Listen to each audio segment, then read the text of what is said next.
हे चालले धुक्यातून परिक्रमावाशी.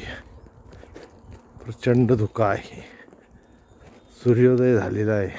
8 वाजले तरी धुके कमी व्हायला तयार नाही. थंडी भरपूर आहे.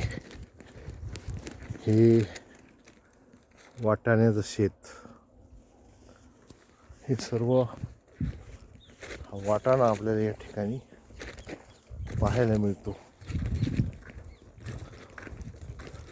4-4, 5-5 एकरावर वाटाण्याची शेती आहे.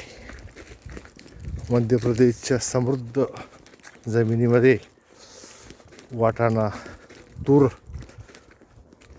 मोठ्या प्रमाणात दिसते. त्यानंतर ऊस आहे. याशिवाय मसूर मोठ्या